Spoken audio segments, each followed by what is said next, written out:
Most people feel safe in their own home, but when you're alone late at night, even small sounds can start to feel unsettling. Tonight's stories come from people who experienced something disturbing while they were home alone. Story 1. I was halfway through a midnight episode of a crime documentary when the house settled, and the sound that followed was a faint, deliberate click, like a lock turning from the inside. My heart slammed against my ribs, and for a breathless second I wondered if the power had finally given out. The living room was a dim cocoon of cheap carpet and cheap furniture, the only light a flickering street lamp that painted the blinds with jittery shadows. I told myself it was the old building's plumbing. The pipes always made noises that sounded like whispers, but the click was too clean, too human. I slipped out of the couch, the fabric sighing under me, and padded to the front door. The brass knob was still warm, the lock still engaged.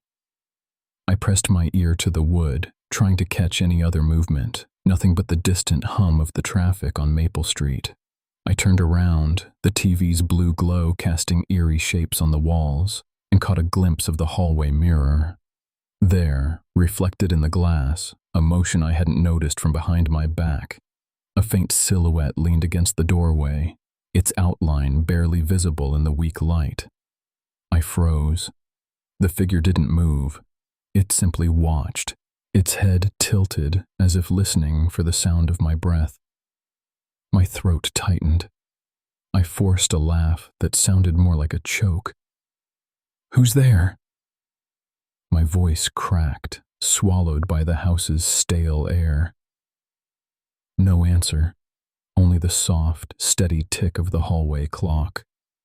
I backed away, the carpet squeaking under my weight, and slipped into the kitchen. The refrigerator hummed, a low, steady sound that made the silence feel louder. I checked the windows, shuttered, locked. I checked the back door, still bolted. My mind raced through the possibilities: a prank, a stray cat, a neighbor's dog that liked to push on doors for fun. None of those could explain the silhouette in the mirror. A crash shattered my rational thoughts. From the pantry, a metal shelf gave way, the contents spilling onto the floor with a clang that echoed like gunfire. I stared at the mess: a casserole dish, a jar of pickles, a pile of old magazines. Nothing suggested an intruder. Yet the sound was unmistakably external. Something had struck the wall behind the pantry. I crouched, heart hammering, and listened. A low thud, then a soft, rhythmic tapping, like a fingernail drumming against wood. The sound came from the upstairs hallway, a place I hadn't yet entered. I took a breath, turned the knob, and pulled the door open. The hallway stretched ahead, a narrow tunnel of beige wallpaper peeling at the corners. At the far end, the bedroom door stood ajar, a sliver of darkness spilling out. The tapping grew louder, now accompanied by a faint shuffling, like a shoe slipping on a dusty floorboard. I stepped forward, each footfall a betrayal of my fear. The bedroom door creaked as I pushed it, revealing a small room with a single window that framed the street. The tap stopped the moment I entered. In the center of the room, on the floor, lay a single, muddy shoe, its laces untied, its sole pointing toward the window. My eyes darted to the glass.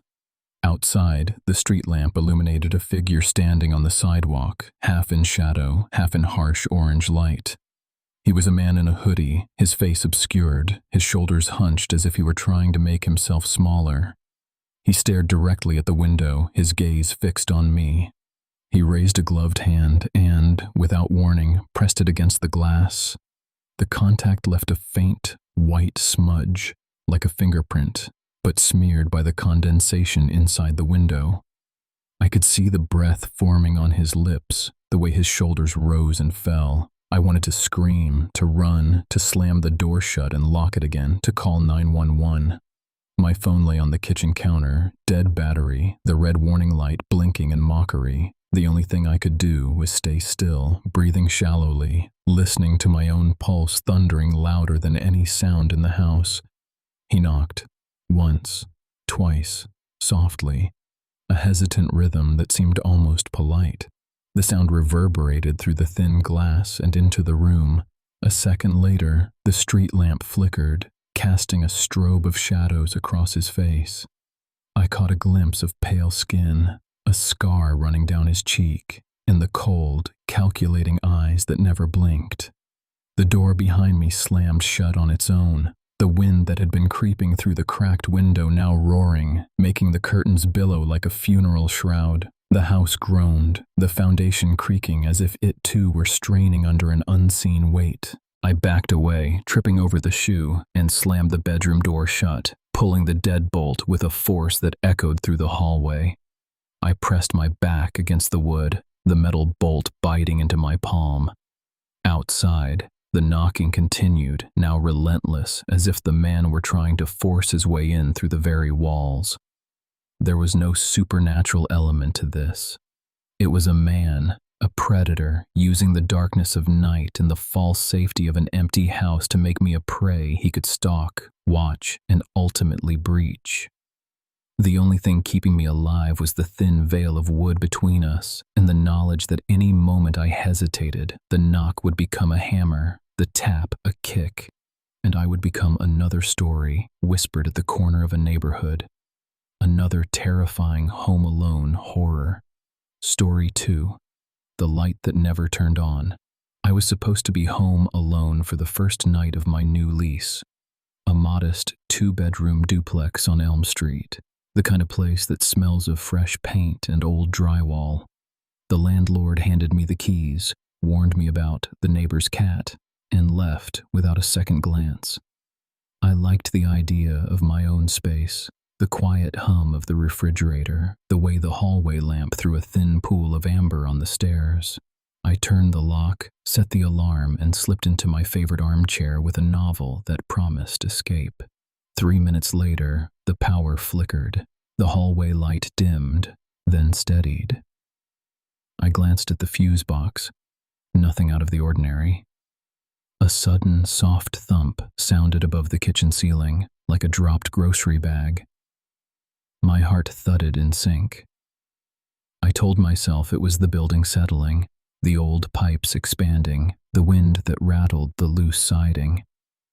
I pressed my thumb to my lips, inhaled, and tried to lose myself in the story. A low metallic scrape followed, this time from the back door. I froze. The back door was the only entrance that faced the street, its glass pane obscured by a battered curtain. I could see the faint outline of the porch light spilling onto the cracked concrete, and beyond it, the darkness of the alley where an old dumpster lurked. The scrape grew into a slow, deliberate dragging sound, as if someone, or something, was pulling a heavy object across wood. I slipped from the chair, my bare feet cold on the carpet, and padded toward the kitchen. The refrigerator hummed, the only steady sound. I reached for the knife block, my fingers wrapping around a butcher's cleaver out of habit. My breath hitched as the back door's lock clicked, a soft, unmistakable click. The latch, which I had checked 5 minutes earlier, was now moving on its own.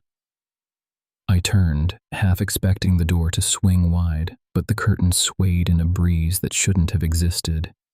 The alley was empty, the street a silent ribbon of night. For a second, I thought I saw a glint.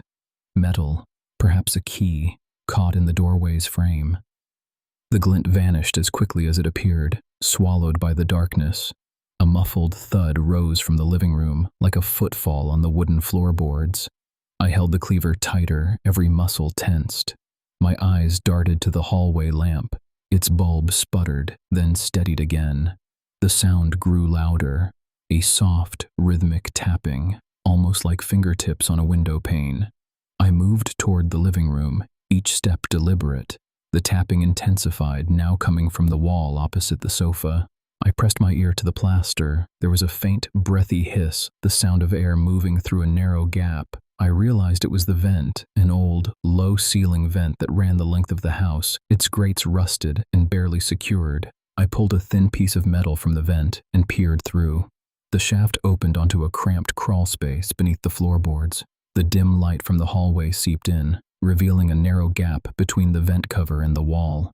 Something was pushing against that gap, a slow, deliberate pressure that made the vent shudder. A sudden, sharp clang jolted me back. The back door swung inward on its hinges, the curtain rippling like a flag caught in a storm. I stared, heart pounding, as a silhouette stepped inside, tall, gaunt, a coat soaked from the rain, a flashlight clutched to his chest.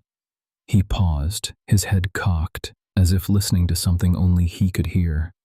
The flashlight beam swept across the room, landing on the cleaver in my hand. The man's eyes flickered, not with malice but with calculation. He raised his hand, not toward the weapon, but toward the vent, fingers digging into the metal grating, testing its weakness. I realized then what the tapping had been, a deliberate warning, a pulse from someone trying to force his way in, using the vent as a shortcut. I could flee, I could hide, I could fight. The house, with its creaking bones and flickering lights, became a cage I could not escape.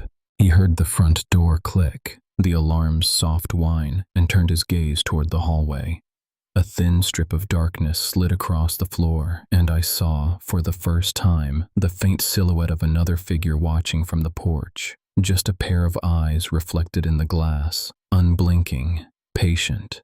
In that moment, the house was no longer a refuge, it was a stage, and I, alone with a cleaver, was the only thing between a relentless intruder and whatever, human or otherwise, was waiting just beyond the porch light, ready to take the next step.